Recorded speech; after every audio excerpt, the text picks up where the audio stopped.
आज मैं आपको ग्रैमिनी या पोएसी फैमिली के बारे में बताऊंगी। यह एंजियोस्पर्म का सबसे बड़ा कुल है। यहाँ इसके 239 वंश और 1150 जातियाँ पाई जाती हैं, जो समुद्री किनारों से लेकर हिमालय पर्वत श्रृंखलाओं में 6000 मीटर की ऊंचाई तक भी पाई जाती है। इसे घास कुल भी कहते हैं।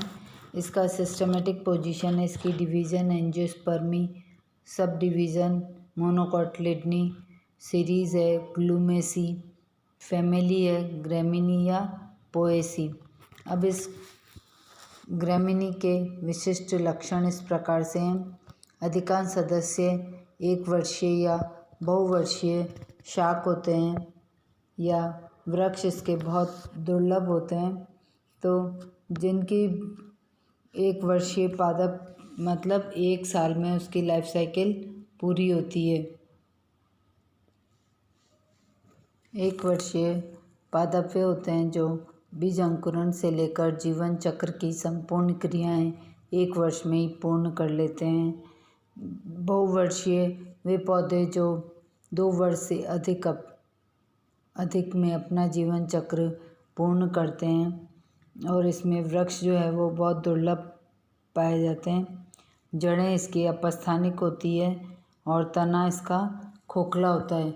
अपस्थानिक जड़ें में होती है जब मूलांकुर से विकसित जड़ की वृद्धि रुक जाती है तो अन्य स्थानों से जड़ें निकलती है जो तंतुमय होती हैं। इन्हें रेशेदार जड़ भी कहते हैं। पर्ण सरल, एकांतर, द्विपंक्तिक तथा पर्ण आच्छाद एवं पर्ण फलक में विभेदित होती है। पत्ती जो होती है वो सरल होती है और एकांतर का मतलब एक पत्ती तने के लेफ्ट में और एक पत्ती तने के राइट में लगती है, ऑल्टरनेट लगती है। और द्विपंक्तिक होती है और इसमें पर्ण के ऊपर आच्छाद शीत पाई जाती है और पर्ण फलक में विभेदित होती है। पर्ण आच्छाद या लीफ शीट और फलक ब्लेड के संधि तल पर एक संरचना जीविका लिग्यूल पाई जाती है। लीफ शीट और फलक जो होता है उसके बीच में पाई जाती है, तो पत्ती के कक्ष में ही पाई जाती है, जिसे पत्ती जैसी संरचना पाई जाती है तो उसे लिग्यूल कहते हैं। पुष्पक्रम यौगिक या संयुक्त कणिश होता है। यह अनेक कणिशिकाओं या स्पाइकलेट द्वारा निर्मित होता है। स्पाइकलेट पुष्पक्रम वैसा होता है कि घासों के यौगिक पुष्पक्रम की इकाई जिसमें एक या अधिक पुष्पों एवं उनके सहपत्रों का गुच्छा होता है उसे स्पाइकलेट या कणिशिका पुष्पक्रम कहते हैं। जैसे साइनोडोन घास में पाया जाता है। ये कणिशिका का सबसे नीचे वाला सहपत्र बंध्य स्टेराइल होता है, उसे तुष या ग्लूम कहते हैं। जो स्टेराइल सहपत्र होता है, बंध्य सहपत्र होता है, उसे ग्लूम कहते हैं। ऊपरी जननक्षम सहपत्र एक से अधिक प्रमेय या लीमा कहलाते हैं। तो जो जननक्षम सहपत्र है उसे लीमा कहते हैं और बंध्य सहपत्र होता है उसे ग्लूम कहते हैं। पुष्प द्विलिंगी या एकलिंगी, या तो इसमें पुष्प बाइसेक्सुअल होते हैं जिसमें एंड्रोशियम और गाइनोशियम दोनों होता है, और यदि यूनिसेक्सुअल है तो उसमें या तो स्टेमन्स पाए जाएंगे या गाइनोशियम पाया जाता है। अवृंत होते हैं, इनमें पुष्प में वृंत उपस्थित नहीं होता है तो वो पुष्प होते हैं सेसाइल। तथा एकव्यास सममित ऐसा पुष्प जिसके कुछ चक्रों या सभी चक्रों के सदस्य असमान होते हैं, तो उनका एलएस करने पर वो बराबर भागों में नहीं बढ़ता है तो उसे एकव्यास सममित कहते हैं या जाइगोमॉर्फिक कहते हैं। प्रत्येक पुष्पक एक पश्च सहपत्रिका या पोस्टीरियर ब्रैक्टियोल युक्त होता है, जिसे शल्किका या पेलिया कहते हैं। ब्रैक्टियोल क्या होता है कि यह कायिक सहपत्र जैसी संरचना जो द्वितीयक अक्ष अर्थात पुष्प वृंत से विकसित होती है उसे कहते हैं ब्रैक्टियोल सहपत्रिका कहते हैं।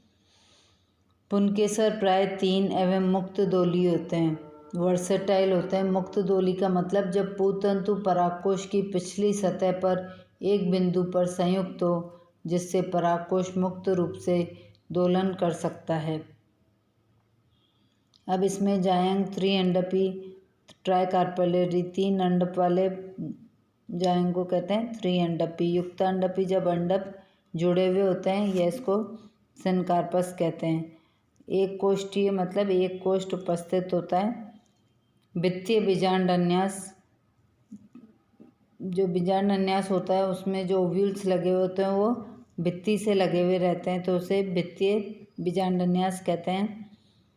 वर्तिका 2 और वर्तिकाग्र पक्षवत या फेदरी होती है, फेदर लाइक होती है। फल इसमें कैरियोप्सिस होता है। अब इसके प्राप्ति स्थान और वितरण के बारे में बताऊंगी। पोएसी न केवल आवृतबीजी या एक बीजपत्री अपितु पादप जगत के सबसे बड़े और महत्वपूर्ण कुलों में अन्यतम स्थान रखता है। इस कुल में लगभग 630 वंश और 10,000 से भी अधिक पादप जातियां सम्मिलित हैं, जो विश्व के प्राय सभी भागों में पाई जाती हैं। भारत में पाए जाने वाले आवृतबीजी कुलों में ग्रेमिनी सबसे बड़ा कुल है। यहाँ इसके 239 वंश और 1150 जातियाँ पाई जाती हैं, जो समुद्री किनारों से लेकर हिमालय पर्वत श्रृंखलाओं में लगभग 6000 मीटर की ऊंचाई तक पाई जाती है। अब प्रकृति और आवास का एक लक्षण में अधिकांश सदस्य 1 वर्षीय, 2 वर्षीय या बहुवर्षीय शाक या शूप होते हैं। इनकी अधिकतम ऊंचाई 2 से 5 मीटर तक होती है, परंतु बैम्बूसा या बांस की अनेक जातियों में काष्ठीय वृक्ष प्रकृति पाई जाती है तथा इनकी ऊंचाई 35 मीटर या इससे भी अधिक होती है। कुछ बांसों का जीवन 100 वर्ष से भी अधिक का होता है। बहुवर्षीय जातियों में तने की निचली पर्व संधियों से एक चिरस्थायी संगीताक्षी प्रकंद बनता है, जिससे पौधे की वृद्धि होती है। तने के अग्रस्त सिरे पर पुष्पक्रम विकसित होता है एवं इस संपूर्ण संरचना को कल्म कहते हैं। शीतोष्ण घासों के कल्म अशाखित एवं उष्णकटिबंधीय घासों में शाखित होते हैं। अब इसकी जड़ें अपस्थानिक एवं रेशेदार होती है। मक्का और सेकेरम ऑफेंसेनरम गन्ना में भूमि के पास स्थित तने या कल्म की पर्व संधियों का अवस्तंभ मूल या स्टिल्ट रूट्स भी पाई जाती हैं, जो इन तनों को सीधा खड़ा रखने में सहायक होती है। अब इसका तना इसमें वायवीय होता है। तना प्राय पर्व संधियों एवं लंबे खोखले पर्वों से युक्त संधित स्वरूप प्रदर्शित करता है, अर्थात इस प्रकंद युक्त वायवीय तने की संपूर्ण संरचना को कल्म कहते हैं। पर्व या इंटरनोड्स कुछ उदाहरणों जैसे जियामेज या मक्का में ठोस तना होता है, जबकि गेहूं और बांस में खोखले होते हैं। तना ऊर्ध्व इरेक्ट होता है। श्यान मतलब प्रोस्टेट जमीन के सहारे चलता है। विसर्पी भी हो सकता है। बहुवर्षीय जातियों जैसे साइनोडोन डेक्टाइलॉन या दूब कहते हैं में ऊपरी भूस्तारी एवं भूस्तारी विकसित होते हैं। ऊपरी भूस्तारी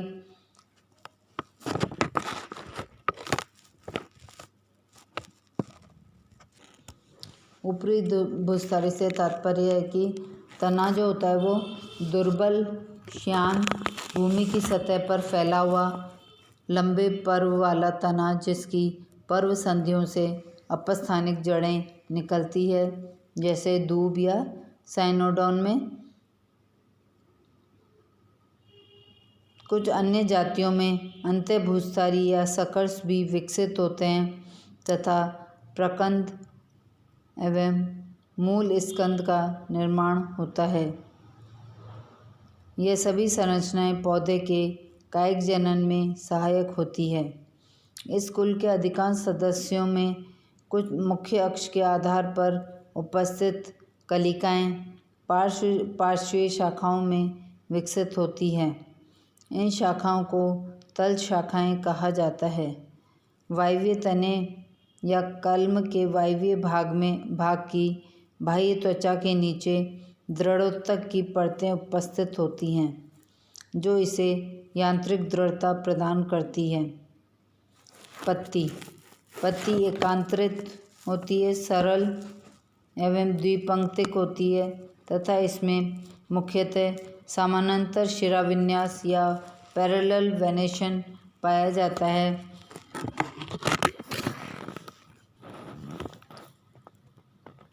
एक स्तरिका या फलक या इसको लेमिना, लीफ ब्लेड एवं पर्णाच्छद में विभेदित होती है। पर्णाच्छद कल्म के चारों ओर से घेरता है। यह पर्व संधि से जुड़ा रहता है। कभी कभी पर्णाच्छद के कोर जुड़कर एक नलिका बना लेते हैं, जैसे ब्रोमस में एवं पर्व के चारों ओर आच्छादित कर इसके आधारीय भाग को सुरक्षा प्रदान करते हैं। पर्णफलक या लीफ ब्लेड एवं पर्णाच्छद के संधि स्थान पर एक झिल्लीनुमा अतिवृद्धि पाई जाती है, इसे लिग्यूल कहते हैं। बांस में जीभिका अनुपस्थित होती है, लिग्यूल एब्सेंट होता है। पर्णफलक लंबी एवं संकीर्ण, रेखिक या भालाकार, संवलित या अंतर्वलित होती है। पर्णफलक प्राय पर्णाच्छद से सीधे ही जुड़ा रहता है, परंतु कुछ सदस्यों में जैसे बैम्बूसा व डेंड्रोकैलेमस में पर्णफलक व पर्णाच्छद के बीच एक पर्णवृंत पाया जाता है।